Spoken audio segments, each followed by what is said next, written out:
Assalamualaikum warahmatullahi wabarakatuh. Tentunya tetap semangat ya anak-anak. Sekarang kita sudah memasuki tema 2, subtema 2, yaitu pentingnya udara bersih bagi pernapasan. Di subtema 2 kita akan belajar mengenai apa saja ya gangguan pernapasan pada manusia. Apa saja ya penyebab terjadinya gangguan pada pernapasan manusia? Yuk kita cari tahu sekarang. Ada 3 faktor penyebab gangguan pernapasan pada manusia. Yang pertama, faktor fisik, di mana seseorang mengalami kelainan organ pernapasan sejak lahir sehingga membutuhkan alat bantu untuk bernapas. Yang kedua adalah faktor penyakit yang disebabkan oleh virus atau bakteri, contohnya influenza, tuberkulosis, dan bronkitis. Dan yang ketiga adalah faktor lingkungan, seperti udara kotor, asap kendaraan, asap rokok. Contoh penyakitnya yaitu asma, emfisema, dan kanker paru-paru. Berikut penjelasan tentang penyakit-penyakit pada organ pernapasan. Yang pertama ada influenza atau flu. Penyakit ini disebabkan oleh virus influenza. Gejalanya sakit kepala, demam, hidung tersumbat, dan bersin-bersin. Cara mengobatinya yaitu dengan meningkatkan daya tubuh kita dengan makan makanan bergizi, sehat, dan tentunya rajin berolahraga. Dan kalau sudah terkena flu harus minum obat sesuai dengan resep dokter. Yang kedua ada penyakit tuberkulosis atau TBC. Penyakit ini disebabkan oleh bakteri Mycobacterium tuberculosis. Gejalanya muncul bintil-bintil pada dinding alveolus, napasnya terengah-engah, demam, keringat di malam hari, berat badan menurun, dan bisa menyebabkan kematian. Cara mengobatinya harus selalu minum obat sesuai dengan resep dokter dan harus menjaga kebersihan diri agar kita terhindar dari penyakit TB. Yang ketiga yaitu tonsilitis. Tonsilitis artinya peradangan yang terjadi pada amandel atau tonsil karena virus atau bakteri. Gejalanya, tonsil atau amandel membesar, muncul selaput putih di sekitar amandel dan menimbulkan rasa sakit. Cara pengobatannya meminum obat sesuai dengan resep dokter dan makan makanan yang sehat dan bergizi. Penyakit yang keempat yaitu bronkitis. Bronkitis merupakan gangguan pada cabang batang tenggorokan akibat infeksi virus. Gejalanya demam, sesak napas, dan adanya lendir yang menyumbat batang tenggorokan. Cara mengobatinya harus istirahat yang cukup, makan makanan bergizi, dan minum obat sesuai dengan resep dokter. Penyakit yang kelima adalah pneumonia. Pneumonia merupakan peradangan pada bronkiolus dan alveolus karena infeksi bakteri Streptococcus pneumonia, virus ataupun jamur. Gejalanya batuk disertai dengan dahak yang berdarah, sesak napas, nyeri dada, dan demam tinggi. Cara mengobatinya tentunya harus minum obat sesuai dengan resep dokter. Penyakit yang keenam yaitu penyakit asma. Asma merupakan penyumbatan saluran pernapasan yang disebabkan oleh debu, udara dingin, alergi makanan, ataupun kelelahan. Gejala yang terjadi, pertama, dada terasa sesak, batuk, dan napas terasa berat. Cara pengobatannya dengan memberikan inhaler yang berfungsi untuk memasukkan obat ke dalam saluran pernapasan secara langsung dengan cara dihisap.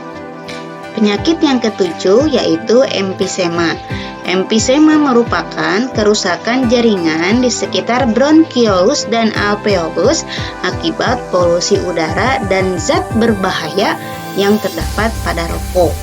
Gejalanya sesak napas yang begitu hebat. Cara mengobatinya tentunya harus minum obat sesuai dengan resep dokter dan menghindari asap rokok serta menerapkan pola hidup sehat.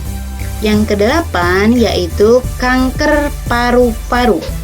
Kanker paru-paru artinya pertumbuhan sel-sel paru-paru yang tidak terkendali dan dapat menyebar luas ke seluruh tubuh.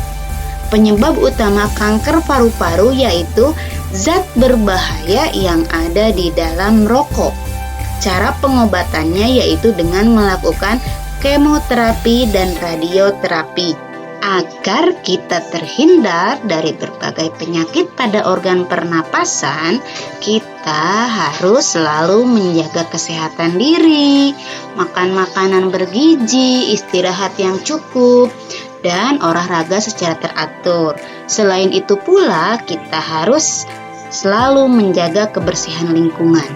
Kebersihan lingkungan bisa dilakukan dengan melalui kerja bakti. Agar kerja bakti berjalan dengan lancar, maka kita harus mengetahui apa saja hak, kewajiban, dan tanggung jawab sebagai warga masyarakat. Hak sebagai warga masyarakat artinya segala sesuatu yang harus menjadi milik seseorang yang berkedudukan sebagai warga masyarakat.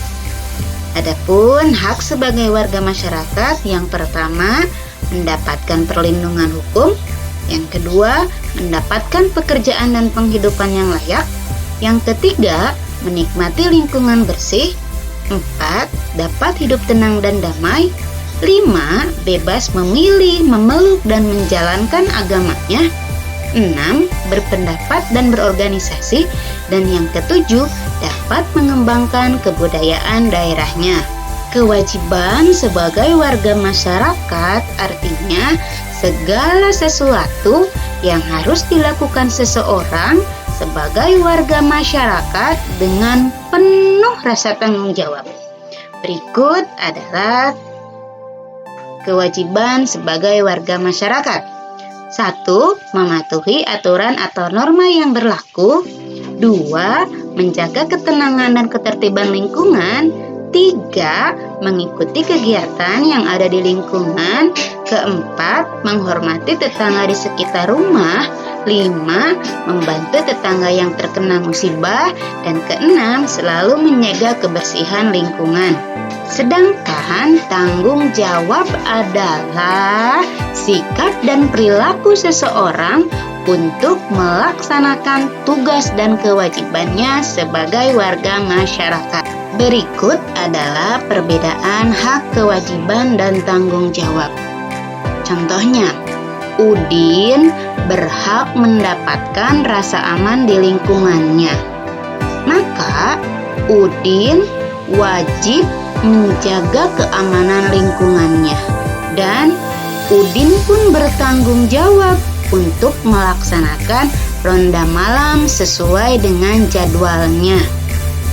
Contoh yang kedua, Siti dan Edo berhak memperoleh udara dan air bersih.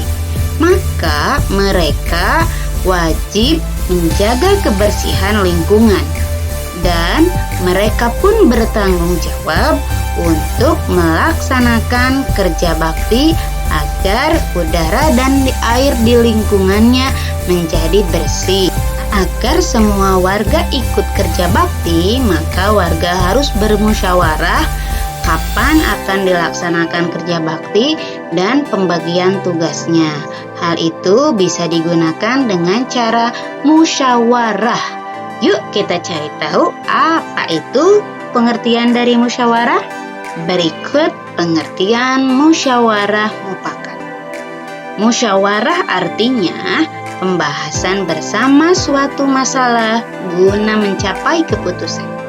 Sedangkan mufakat artinya sepakat atau kesepakatan untuk melaksanakan hasil musyawarah. Jadi, musyawarah mufakat itu artinya perundingan atau rapat bersama untuk memecahkan masalah sehingga tercapai keputusan yang akan dilaksanakan bersama. Ada nilai-nilai penting dalam musyawarah yang harus kalian ketahui. Yang pertama yaitu kebersamaan, artinya bersama-sama memecahkan masalah bersama. Yang kedua, kebebasan berpendapat, artinya setiap orang berhak mengungkapkan pendapat di dalam musyawarah. Yang ketiga, yaitu menghargai orang lain. Yang keempat, persamaan hak artinya setiap orang berhak mengemukakan pendapatnya. Yang kelima, harus berjiwa besar dan lapang dada menerima hasil musyawarah. Karena meskipun tidak sesuai dengan keinginan kita, tetapi pasti itu merupakan yang terbaik untuk kepentingan bersama. Dan nilai yang keenam yaitu harus bertanggung jawab melaksanakan hasil musyawarah. Ada 6 prinsip-prinsip dalam musyawarah yang harus kita laksanakan. Yang pertama, musyawarah harus dilandasi dengan akal sehat dan hati nurani yang luhur. Yang kedua, musyawarah harus dilandasi dengan semangat gotong royong dan kekeluargaan. Yang ketiga, mengutamakan kepentingan umum. Yang keempat, menghargai pendapat orang lain. Yang kelima, keputusan yang diambil harus dapat dipertanggungjawabkan secara moral kepada Tuhan Yang Maha Esa.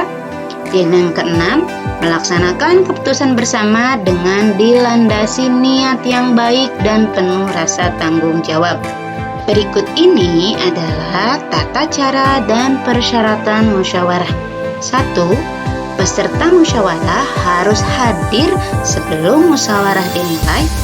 2. Musyawarah dimulai jika telah mencapai quorum atau jumlah minimal anggota yang harus hadir pada saat musyawarah.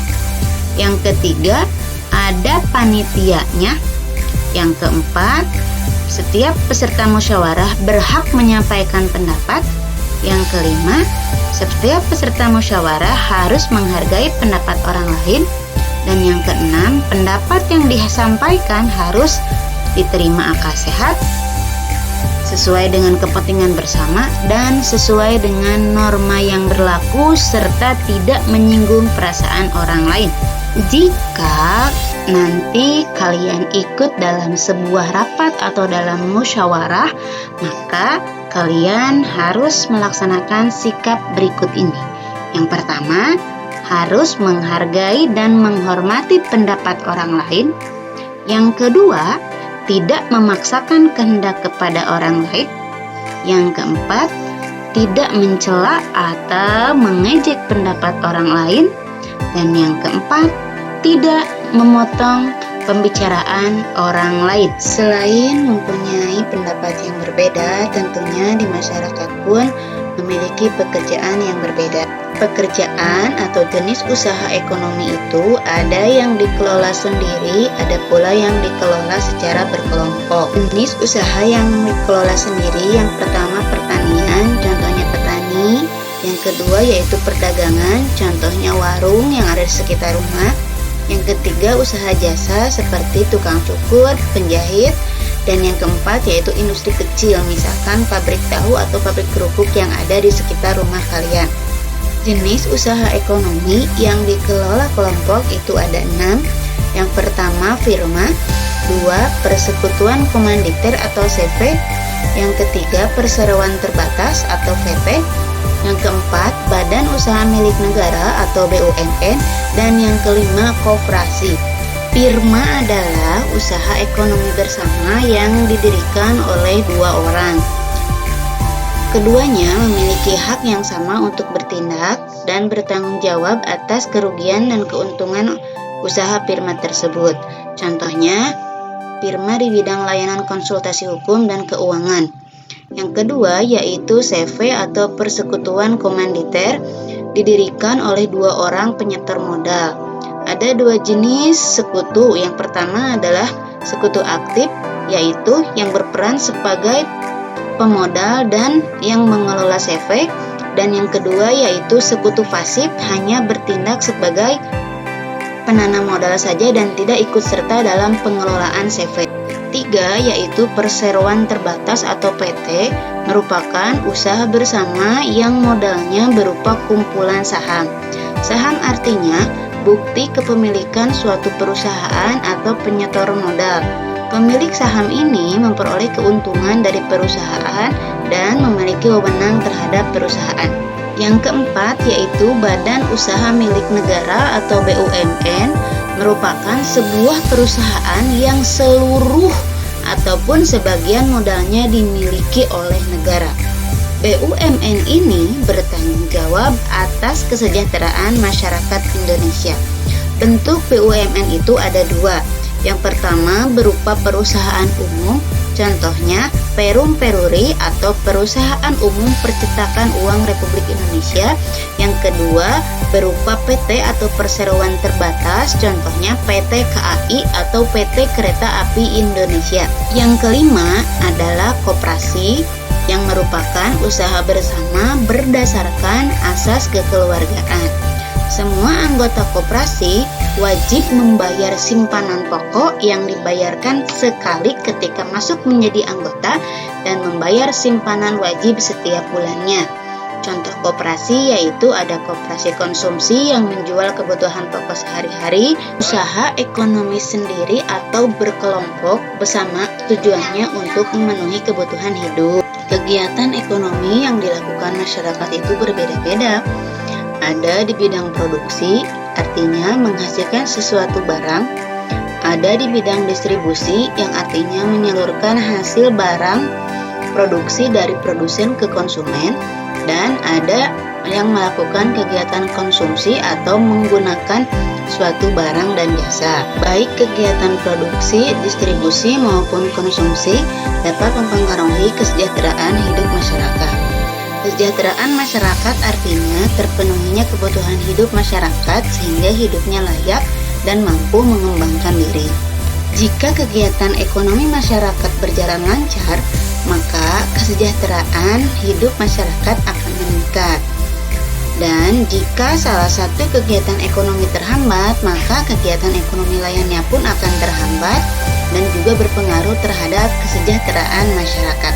Selain pekerjaan yang berbeda-beda, jenis tarian di Indonesia pun juga berbeda-beda. Berikut adalah jenis contoh tarian daerah-daerah yang ada di Indonesia. 1. Ada tari piring dari Sumatera Barat.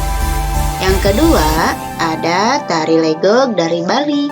Coba kalian perhatikan properti atau barang yang digunakan pada tarian-tarian tersebut ya. Tari piring menggunakan propertinya berupa piring, sedangkan tari legong properti yang digunakannya berupa kipas. Nah, kita perhatikan tarian berikut ini. Yang pertama ada tari kedok ireng dari Jawa Barat dan ada tari topeng Betawi. Kedua tarian ini sama-sama menggunakan properti berupa topeng. Sekarang kita perhatikan tarian dari Sulawesi Selatan yaitu tari kipas Pakarena dan tari perang dari Papua. Properti yang digunakannya apa ya? Ya, benar. Properti yang digunakannya yaitu berupa kipas dan busur. Berikutnya yaitu ada tari terter Sibitu Cawan dari Sumatera Utara, ada tari Jaipong dari Jawa Barat, ada tari serimpi dari Yogyakarta, dan tari gandrung dari Jawa Timur. Semua contoh tari daerah tadi menggunakan berbagai macam properti tari. Yuk kita cari tahu apa itu properti tari. Properti tari artinya segala kelengkapan dan peralatan yang digunakan ketika pertunjukan tari. Ada berbagai macam jenis properti tari. Ada yang berbentuk senjata seperti busur dan anak panah, tombak, pedang, dan keris. Tapi ada juga yang berbentuk topeng, piring, payung, selendang, rebana, kipas, dan juga lilin. Fungsi properti tari itu ada 4. Yang pertama, memudahkan dalam menyampaikan ide dan makna gerakan tarian kepada penonton. Yang kedua, dapat menggambarkan tema dari sebuah tarian. Yang ketiga, dapat memperjelas gerakan dan karakter dalam tarian. Dan yang keempat, dapat menambah keindahan dalam menari. Tentunya kalian pernah ya melakukan pementasan tari. Apa saja ya yang harus disiapkan? Berikut adalah persiapan dalam pementasan sebuah tarian. Yang pertama, harus menentukan bentuk karya tari. Yang kedua, harus memilih karya tari. Yang ketiga, harus menentukan jumlah penari. Yang keempat, memilih properti tari yang akan digunakan. Yang kelima, menentukan iringan musik tari. Dan yang terakhir adalah menentukan busana yang akan digunakan ketika menari. Agar kalian lebih memahami materi subtema 2 ini, tentunya kalian harus membaca kembali buku tema yang sudah kalian pinjam dari sekolah. Berikut adalah cara untuk memperoleh informasi dari sebuah bacaan. Agar kalian memudahkan memperoleh informasi dari sebuah teks atau bacaan, maka kalian harus mengelompokkan informasi berdasarkan kata tanyanya. Berikut adalah kata tanya beserta informasi yang ingin diketahui. 1. Kata tanya. Apa? Menjelaskan mengenai suatu hal atau benda. 2. Di mana? Menyebutkan atau menjelaskan suatu tempat. Yang ketiga, kapan? Yaitu menyebutkan penjelasan waktu. Yang keempat, siapa? Yaitu menyebutkan nama orang, jabatan, atau pekerjaan. Selanjutnya, mengapa? Yaitu penyebutan alasan atau sebab dalam sebuah cerita. Kata tanya yang berikutnya, bagaimana? Yaitu menunjukkan keterangan cara atau proses, penjelasan ciri-ciri, atau penjelasan karakter dalam sebuah tokoh. Yang terakhir yaitu kata tanya berapa, menunjukkan jumlah atau banyak benda. Berikut adalah bacaan mengenai penyakit pada sistem pernapasan yang ada di buku siswa halaman 80. Kalian boleh melihatnya di sana ya, agar lebih jelas. Nah, dari bacaan itu kita dapat mengelompokkan menjadi beberapa pertanyaan sesuai dengan kata tanyanya. Berikut adalah contoh dari pertanyaan berdasarkan kata tanyanya. Di sini ibu hanya menuliskan 2 kata tanya, tapi nanti kalian menuliskannya semua kata tanyanya ya. Yang pertama yaitu kata tanya apa. Pertanyaannya, apa penyebab penyakit emfisema? Nah, untuk menjawab pertanyaan yang sudah kalian buat, kalian baca di cerita tadi di halaman 80. Setelah dibaca, maka kita memperoleh jawaban dari pertanyaan tersebut. Jawabannya adalah penyebab dari penyakit emfisema yaitu pembuluh darah pada paru-paru kemasukan udara sehingga paru-paru membengkak. Demikianlah tadi pembelajaran tema 2 subtema 2. Terima kasih. Wassalamualaikum warahmatullahi wabarakatuh.